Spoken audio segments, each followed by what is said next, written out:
Recollendo as propostas que a propia veciñanza lles fai, o Bloque Nacionalista Galego demanda ao goberno local o mantemento en xeral da Rúa da Barreira, con especial atención na pavimentación da propia rúa, que presenta a día de hoxe un estado importante de deterioro. Segundo os nacionalistas, trátase dunha das vías principais de saída do casco urbano, pola que a diario circulan numerosos vehículos, polo que urxe acometela de inmediato. Nesta Rúa da Barreira o que necesita é unha nova pavimentación que evite os problemas de inseguridade a hora de circular co seu vehículo, porque vemos que é unha das principais estradas de saída do concello do centro urbano de Ribeira e, por tanto, necesita unha nova pavimentación. Pero, ademais diso, trasládanos que hai vehículos de gran tonelaxe que exceden incluso os límites da propia estrada e, por tanto, provocan que haxa baixantes que rompen e incluso pois camións que invaden as propias beirarrúas que xa son moi estreitas de por sí. O BNG pide ao goberno municipal que continúe co plan de asfaltados e de mellora da seguridade viaria para peóns nas diversas rúas do concello,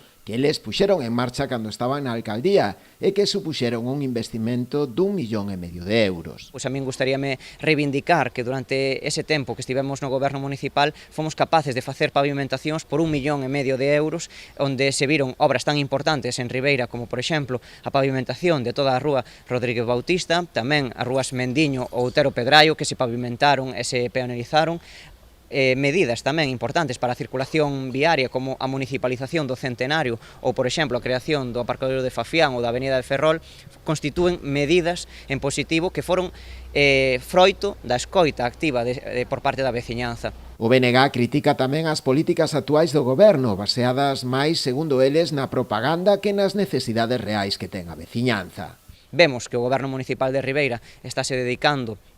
a outro tipo de políticas, unha política de propaganda, publicidade e fotografía que non está tendo en conta as opinións dos veciños e veciñas de Ribeira. De feito, aprobáronse uns orzamentos municipais sin tan sequera ter percorrido as parroquias para escoitar cales son as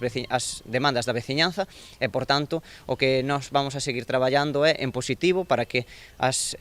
propostas que nos fagan os veciños e veciñas sexan levadas a pleno e que poidan ser unha realidade.